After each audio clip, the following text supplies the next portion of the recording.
Imagine that you're 64 years old, single, and getting ready to retire in 1 year. This is the case for Sandra, but she had two huge concerns about her upcoming retirement. First, Sandra was nervous about running out of money in retirement. Not being married, she felt the responsibility entirely on herself to make sure her investments and Social Security would last her lifetime. She does have a history of longevity in her family, and thankfully Sandra's in good health today.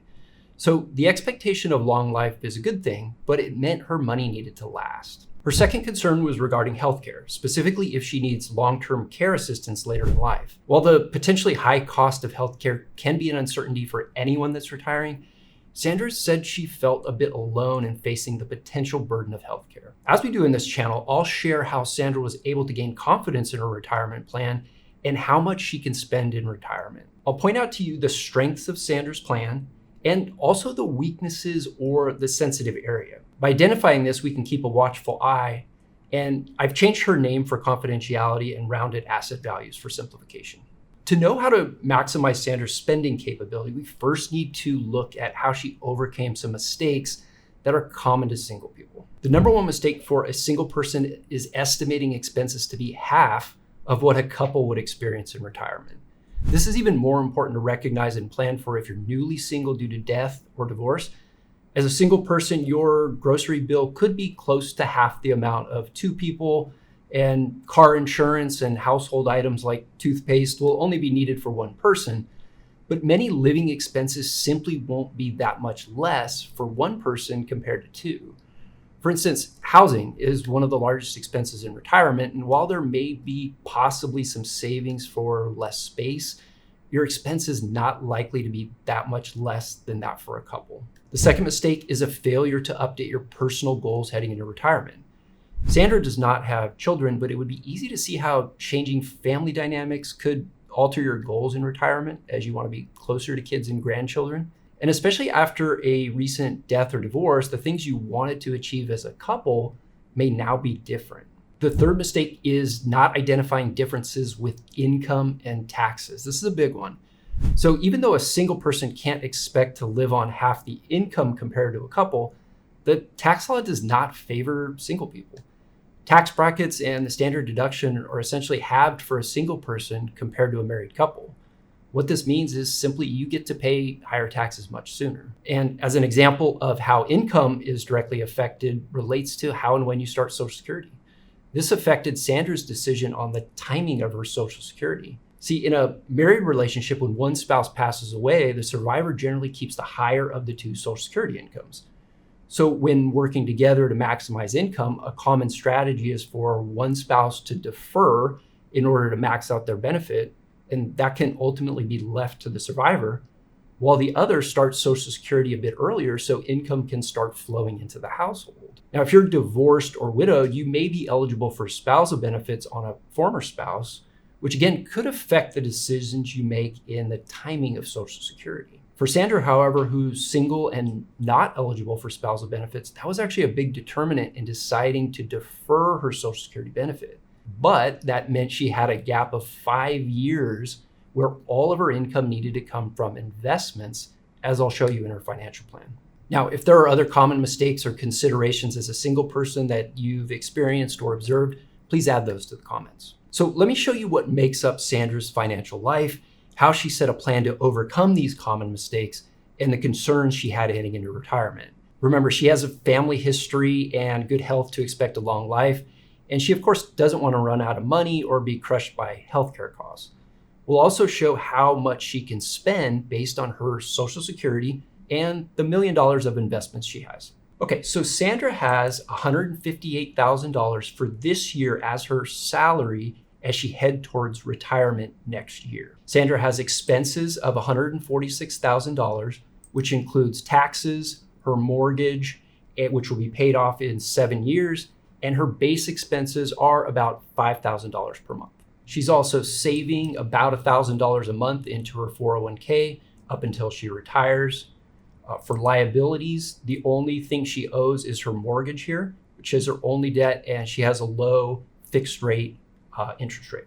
For assets, her home is valued at $950,000. She does not plan to move, and because she does have a large amount of equity, This can help serve as a backup if she has long-term healthcare needs later in life above her income. She has $31,000 in the banks to serve as an emergency reserve, and she has just over $1 million in investments. That's made up of a taxable account, that's $326,000. The cost basis is $163K, so she does have some unrealized capital gains. She has her Roth 401k, $223,000, a Roth IRA of $135,000, and the Roth assets are invested a little bit more towards growth, while the brokerage and IRA are more moderate. And then she has the traditional IRA of $321,000 that will be taxable income as it's withdrawn. Now, a few milestones that are important for Sandra. She does plan to retire next year. She'll be age 65, and this will coincide well with starting Medicare. Her mortgage will be paid off in 2031. And when this is paid off, it will free up some cash flow for her. She has Social Security, which will start in 2030. Her estimated income is $2,600 per month from Social Security at her full retirement age of 67. But if she defers her benefit until age 70, that income will increase by about 8% per year and provide a starting income of $3,224. That's a $600 increase per month in today's dollars. If she lives past age 81, this serves as a break even, meaning deferring her benefit will have paid off as she'll receive this higher benefit plus the cost of living adjustments for her lifetime. If you remember, Sandra was concerned with running out of money given that she has longevity in her family and she's in good health. She also does not have a spousal benefit to consider in her decision of when to take Social Security. So deferring her Social Security helps to provide a higher base income for the length of her life, and this gives her peace of mind. Now, this also creates a gap in income from the time she retires at 65 until age 70 when she starts Social Security. Her income will be entirely dependent on her investments, and she would still have her mortgage payment until age 71. Now, Sandra could work longer, but that's not really what she wants to do if she doesn't have to. So let's look at if she can meet these spending requirements and would it damage the investment portfolio.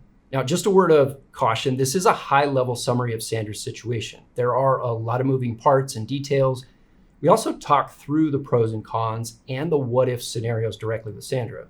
All that to say, make sure to do your due diligence when it comes to your personal situation and even get the guidance of a certified financial planner. So what does Sandra need to live on? She has her home mortgage that will last for the next 7 years, and we can see that it's paid in 2031. This will decrease her need for income at that point, which will be quite helpful. Her core expenses are $5,000 per month, and they will increase with inflation. We've added that into her plan. Now for income, she'll have her salary over the course of the next year until she retires, and then begins that big gap until Social Security starts at age 70. This puts a big emphasis on portfolio withdrawals in the early years, which I'll come back to momentarily to show how we need to manage that. So while the early years would have a high withdrawal rate, most of her retirement years would have a nice, low, sustainable withdrawal rate because her mortgage will be paid off and Social Security will kick in at that age 70 maxed out level for the remainder of her life. This helps her address that concern for a long life, and it's hard to call that a concern, but she understandably does want to make sure her income will last. Okay, here you can see how income and expenses align, and I'm showing you a full year during that gap period before Social Security starts. And if you're quick with math, you'll see that the portfolio withdrawal is large, and it needs to cover her expenses in total. These years with zero salary and $0 from Social Security will occur for 4 full years until Social Security kicks in. And the withdrawal amount is certainly greater than the rule of thumb 4% withdrawal rate. But this can work for 2 reasons. One is that we'll be monitoring the portfolio level and Sandra will need to adjust her income if the portfolio dips to a certain level, as I'll show you. And second is this is a temporary higher withdrawal rate. Remember, she could take Social Security, but she's deferring it in order to max it out, get that income stream as high as possible, which is especially helpful if she lives a long life. And you can see if we go further down the road, once Social Security kicks in and the mortgage is paid off, the portfolio withdrawals reduce significantly, these being less reliant on her portfolio for core expenses. This should allow her portfolio to replenish and provide a cushion for healthcare. But as mentioned, the first few years do carry some risk because withdrawals are high. Even with our best planning, we can't control the market, so we'll need to monitor her portfolio value and apply dynamic guardrails, which dictates if her portfolio, in this case, decreases to $825,000, she'll need to reduce her portfolio withdrawals by $620 per month. If this downside does occur, Sandra could always turn on Social Security earlier and start taking that guaranteed income, even though she would rather defer and max it out, but it's there as a backup. Now, if the market does even better and her portfolio increases in this case to 1.1 million, just a bit over that, she could take a raise.